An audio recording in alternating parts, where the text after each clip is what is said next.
you like and accept that 90%, 80+% of Fortune 500 CEOs are white men? Look, are you cool with that? Yeah. Do you prefer that? Sure. So what you're saying is what you want is you want whites being majority in control of every sector in America. What I want, look, I'm not an economic thinker in terms of politics. What I want are politicians similar to Donald Trump who really want to protect the people here, who don't think just in terms of global population. Who's the people? Who are the people? Right. Whites are still a majority in this country. No. But you said the people. So he's black, she's black, he's white, I'm black, Latino. Are we in the people? Yes, clearly you are citizens of this country. Okay, so if we're in the people, then why can't we also have jobs? I care about the country itself, but I really care about European Americans. Okay, but all of these institutions, these institutions are dedicated to discriminating against people like me. Wait, hold on. By their own admission, they are.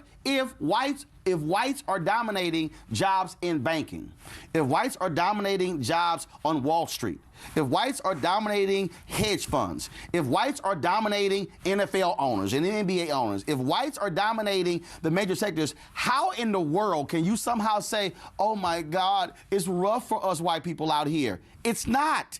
If you're saying that, how are whites dominating the number of jobs on Capitol Hill? How are whites dominating the number of jobs in the White House? How are whites dominating jobs all across America? And you're saying it's not enough white people, so stop hiring those minorities. They don't need jobs. We got to make sure us white people keep getting jobs. Is that what you're saying? It doesn't surprise me at all that whites succeed.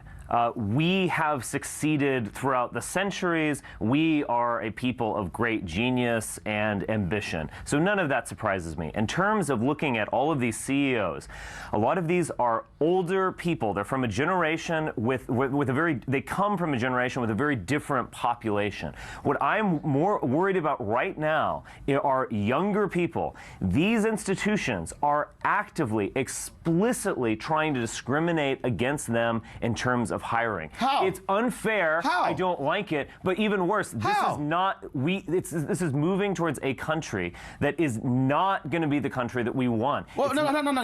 We say the country that we want. I'm still trying to understand because you still haven't answered my question. Because Europeans build societies that everyone wants to come to be honest. Okay. Where are the Syrian refugees? Hold on, you said when they're built invading, where are they going?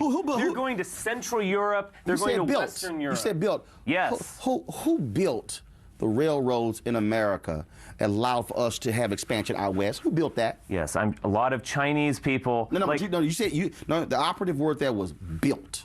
Built. Who built? Okay. Who designed them? Who had the genius to imagine railroads? Europeans. Wait a minute. The genius to imagine railroads. Okay. Yeah. But you said Are built. there railroads in Africa? You said yes. You said built. Why? You said. Us. Hold up. You said. Okay. First of all, that is absolutely true. First of all, the greatest genius when it came to the building of the pyramids. Do you know what those are? White people, by the way. Who are white people? The Egyptians are not African. I'm sorry.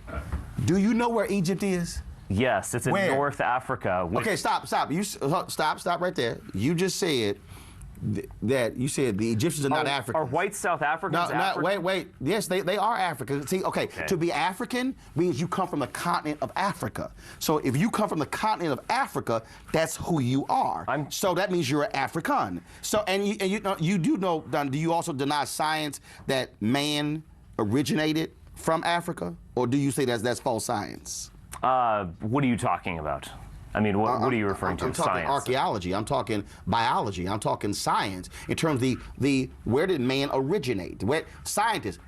Egypt was an amazing civilization. It was not created by black Africans. I'm sorry. It wasn't? Who created it? People who are white. How are people? You can actually look at art, and they differentiate between races. No, I got to ask you a question. How do you from ancient Egyptian art? You do know those were black people. You do know. They weren't. You do know from science you can't get black from white. You can get white from black. You do know when it comes to evolution. What? When it comes. I see what you're saying. Dude, you never studied science? I see what you're. Yes, I have. No, so but I mean, I'm not a scientist. But man originated in Africa. Yes or no? That is a consensus, yes. Okay, That's so if out of Africa so if here. man originated in Africa, which means that they were Africans, then all of a sudden, when you talk about the amazing works of the Egyptians, they were people of color. I know that's a little rough for you to handle, but I know you want to hold on to that, somehow thinking whites built the pyramids. But I'm trying to understand. Yeah, we did. No, you didn't. No, you didn't. Because first of all, they were building things in Egypt while white Europeans were still in caves.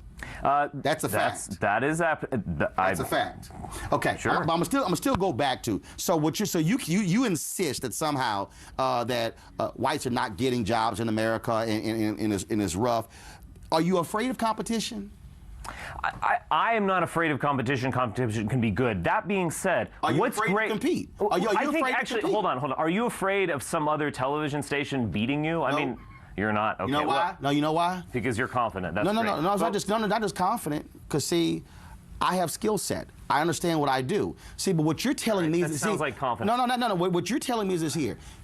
Richard, here's what it sounds like. This is what it sounds like. And I'm not a psychologist. Can I finish my point? But you're afraid. You are afraid that you now are going to have to compete.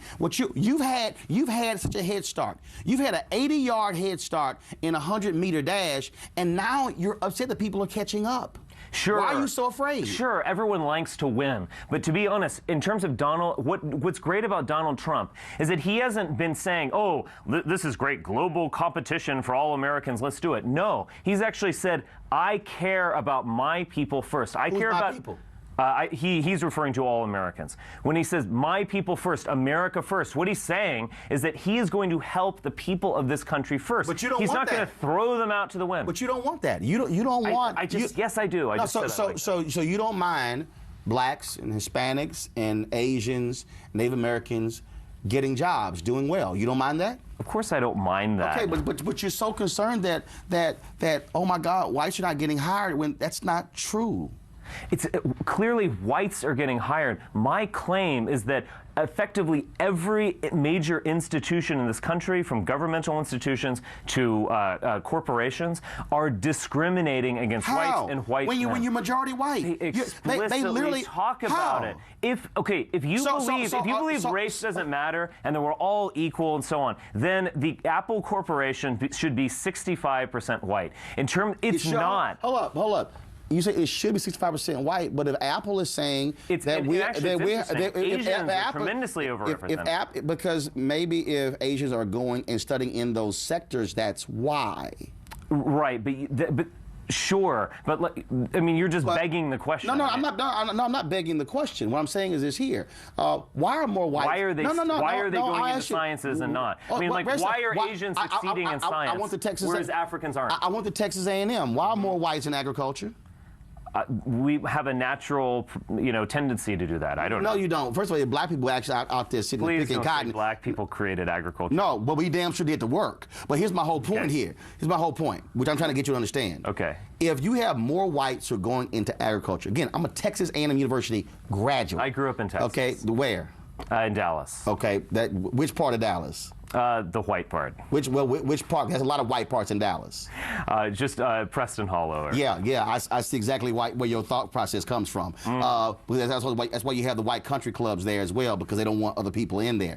But again, are there black churches, black country clubs? Are the black churches? No, they're black country clubs where you have black people who play. But also, aren't there black institutions that are just for you? No, it's not just for us, because the fact of the matter is, black churches, those are just for you guys. No, actually, no. That's great. But actually, no, it's not. Because there are black churches where you can come if you want to, doesn't matter. And just like you have a white church, you can come. That's my point, but that's what it is. So you're factually incorrect. Here's my whole point. When I talk about agriculture, there are more whites who are going into agriculture. Why? Because that's the area they're going into. So if Asians are going into a particular area, that's where they're going. You're begging the question. All I'm saying is, why are Asians succeeding at these technical fields? Because they're working in it. Because they're, again, you're just begging questions. Like, at some point... Why are whites succeeding in agriculture? Can you let me finish? I'll ultimately get to this. It's about human nature, and it's about their unique gifts. Asians have a... Unique gifts? Yes, East Asians have a higher, on average, IQ than Europeans. It's remarkable. It doesn't surprise me that they succeed at math. They succeed succeed in science. Oh, that's a terrible stereotype. No, How horrible. I'm not using stereotypes. It is what it is. All I'm saying is here, Richard. The fact of the matter is here. This is actually why I would want to restrict immigration of East Asians. It's not because I think I'm afraid of them. I actually respect them. I respect their civilization. It's about protecting my people. That's what it's about. But here's the people. When you keep saying my people, then you say all Americans when you're not talking about it. Here's the reality, Richard. The reality is this here. You have to navigate between people you care about and all I got citizens. you. Here's the deal, Richard. We're not going anywhere. And see, Richard, it's about to be a little tough for you. About a little tough for you, Richard, because see, you and your people have had a great head start. Tremendous head start. 20-odd Africans arriving in 1619. Who gave us this head start? One second. We 16. But see, that's what I'm saying. When you have a head start, that means you're scared to compete. See, I know some other whites out there who are not white nationalists, who are not afraid of competition, who are not afraid of this. But here's the reality. We're not going anywhere. Right. And you might want to suck that up. And I know it's rough. But I suggest what you should do, Richard, is preparing your generation for a world of competition where you have to actually, where you don't get the head start your mom and daddy gave you, that you're going to start maybe not 80 yards ahead, but 30. But you know what? You may want to train harder because we're training harder, and we're going to catch up. We're going to win. And also, you're not going to win, Mr. Richard. Martin, I want to tell you, you've got to prepare yourself. You've dealt with a bunch of guilt-ridden, silly whites all your life, and we are waking up. We are recognizing who we are, and we see an amazing future. Richard, so you better get ready. I'm going to tell you right now, Richard, here's the deal. 1619, 20-odd Africans arrived, Fort Comfort, Virginia, okay, 1619, 397 years ago. Trust me, we're resilient. We're not going anywhere. And I'm going to tell you right here, and as my frat brother Vertner Woodson Tandy said in 1937, we will fight until hell freezes over, and then we will fight on the